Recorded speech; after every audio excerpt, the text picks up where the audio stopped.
The Zika virus has clearly got the attention of the World Health Organization, and they're clearly worried about what it's done so far and what it may do next.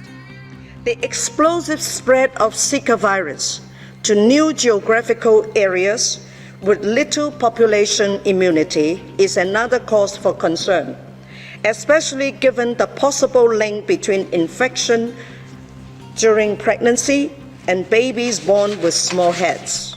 And there are a lot of people at risk. You can come up with a figure between 3 and 4 million cases of Zika in the Americas. Those concerns have led to travel warnings about places with the virus, which is spread by mosquitoes. The US, UK, Canada and Australia have all warned people to be careful.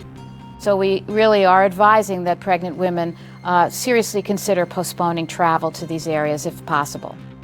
But what about the women in countries where the virus has already spread? Deberían considerar posponer el embarazo. 6 meses, 8 meses.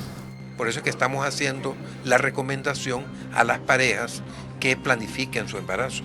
But are these sorts of recommendations even feasible? The Zika virus is strongly suspected of causing microcephaly, which is an abnormally small head associated with an underdeveloped brain.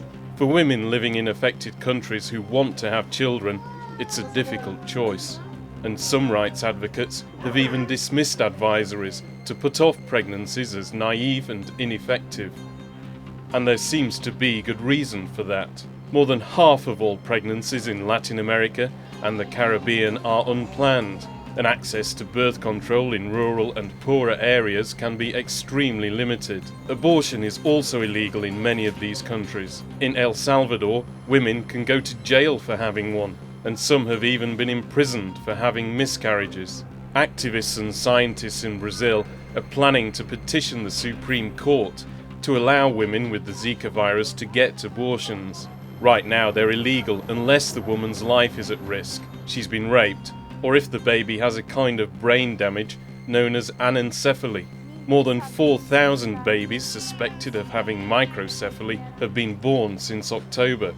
Acaba sendo uma tragédia familiar, né? Claro que você vai receber o seu filho da melhor maneira possível, mas um bebê que tenha problemas neurológicos, ele requer muita atenção e muita dedicação dos pais. Se eu não tivesse grávida na época que vieram as notícias, com certeza eu aguardaria. Para não ter que passar por essa situação desgastante, né, de essa tensão toda. Zika has now made its way into Europe, with cases reported in Denmark and Germany. But at least in Europe and North America, people generally have better access to medical care and family planning than Latin Americans. And that has many people wondering, what will women in those countries do with so many babies born with microcephaly? Do the governments in Latin American countries have the resources to help families care for these disabled children? It's now up to politicians and healthcare leaders to provide some answers.